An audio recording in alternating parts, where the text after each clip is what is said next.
of La Penta, it's WICR.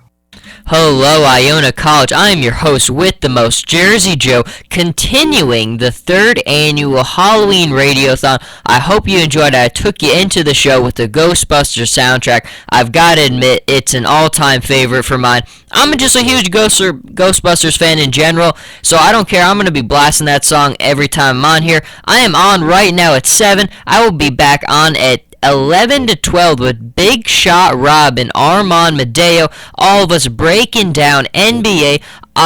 Here's the plan, folks.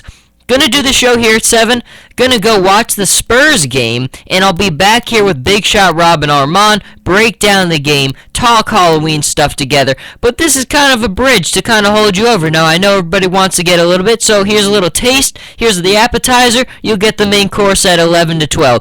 But I wanted to go over a little bit of basketball, some sports, and hear a little bit of Halloween talk from me. I mean, I'm generally just talking the sports kind of guy, but I do have some interest in this kind of stuff too, so we'll get into that. But let's start off with this big story. Obviously, if you're watching on the live stream, I'm sure you are, you can see I'm wearing the Cleveland Cavaliers, the new LeBron James jersey. I've been waiting all summer to bring all these jerseys out. It is opening week. The Cavs don't play their first game until Thursday, playing the New York Knicks. Then on Friday, on Halloween, I will be watching against the Chicago Bulls, back-to-back games. I cannot wait to watch.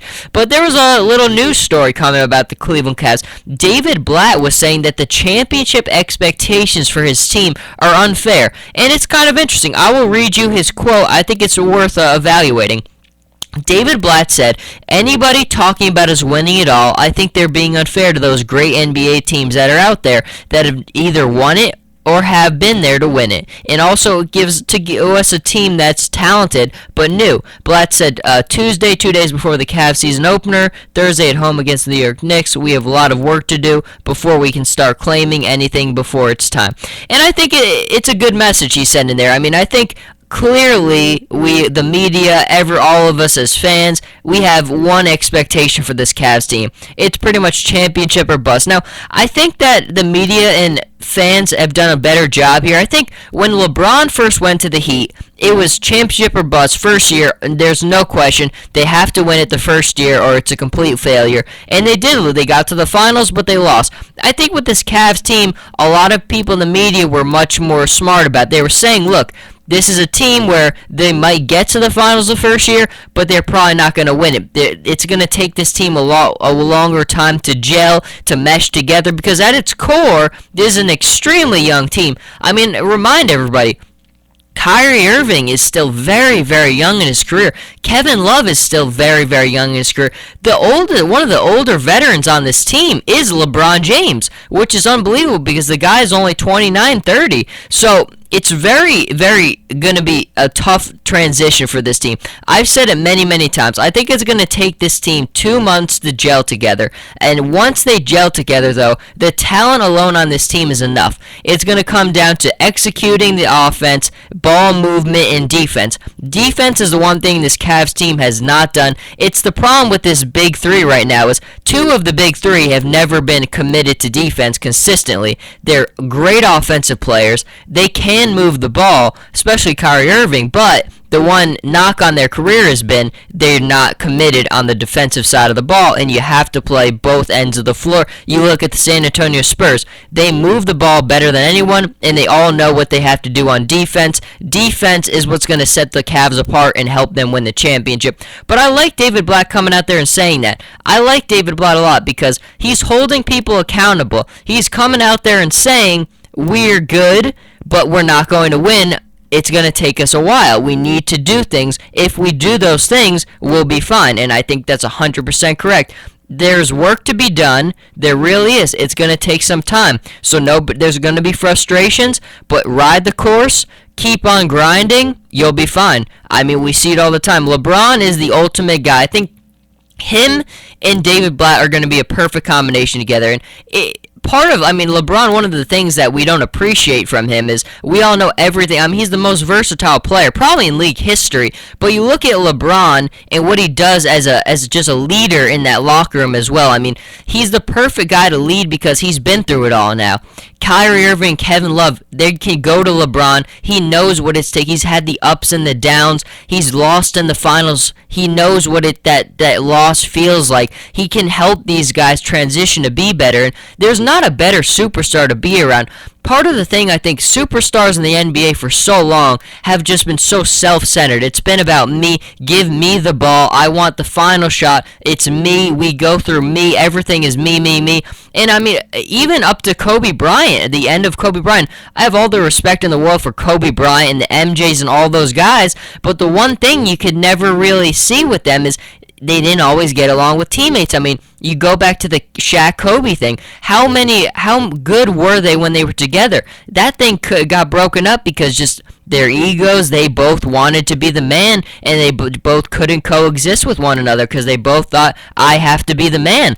But LeBron's never been that way, and it's been one of the knocks on him, which I never understood was from people, is that, he doesn't want to take the last shot. He wants to pass the ball. Well, LeBron's not looking to take the last shot if it's not a good shot. LeBron, the thing I always respected about him is he's going to make the best play that's available. If he's trying to take a shot that's just not there, even though people want him to take it, if he has a better play and a better opportunity to make that score, he's going to do it. And I think it's the smart move. We've seen LeBron. He shed the label that he's not clutch. There was a while where that was the knock on LeBron. He's not clutch. He shed that label, okay? We saw it when he beat the Spurs in the finals, not last year, the year before when they won it. He just was money in the last minutes of the Game 7 when the game mattered most. He was knocking down the shots. He was relentless. LeBron shed the label. He's hit game winners. We know he can do it. But the thing I like about him is you also saw opportunities last year where he kicked the ball out to Chris Bosh to get the game-winning shot. It was the right call. He makes the right play, and I think at the end of the day, it's something you always have to respect from LeBron, because I think for a long time, especially in his younger days, the media perception really got into his head, and it really bothered him. And you could just tell with his style of play. In the finals when he was with the Cavs the first go-around, I think the continual just getting beaten down by the media for every little thing really weighed on him. And I think now his mindset is so much different. I really think now he just blocks all that out. He hears it, he's aware of it, but I just don't think that it affects him the same way because he's won now. He knows he's the best player in the world. The guy controlled the NBA offseason. For those 2 weeks when we were waiting to see what LeBron was going to happen, he basically determined the outlook of the league for this year because every single team was on hold trying to wait and see what LeBron was going to do. After that, all the other dominoes fell. So LeBron single-handedly controlled the league this offseason. And I sound like a little bit of a homer, but I'm one of those guys where I know greatness when I see it. And LeBron is great. No one's debating that. And the thing for him is, there's not going to be another LeBron, folks. There really isn't. There's not going to be another MJ. There's not going to be another LeBron. There's never going to be another player who has just the size, the characteristics, the dimensions that he has. You look at a guy who's the weight, the height, the size that he is. He literally does it all. He rebounds. He could play any position. He could play center if he has to.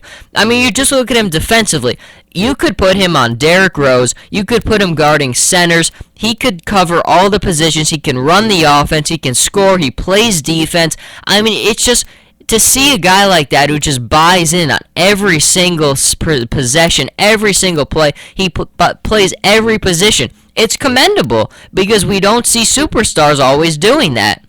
And it's been a knock. The thing I appreciate more than anything with the Kobes, the Michaels, and the LeBrons is just their relentless work ethic. There's no one else like those guys, especially LeBron. Every offseason, the guy just tries to get better. And I think that's what separates LeBron from the other guys. The Kobes, the LeBrons, it's what the Kevin Durants, it's what puts them in the other conversation. But LeBron, it's been a joy to watch.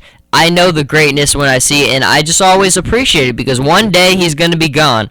and there's not going to be another LeBron. There's going to be more great players that come around. There always is, but LeBron is one of those special ones, and I've been fortunate enough to have grown up and really just appreciate every second I've seen of the guy, because I really have just enjoyed it all, and I've seen 2 championships and win. I've seen the ups and the downs.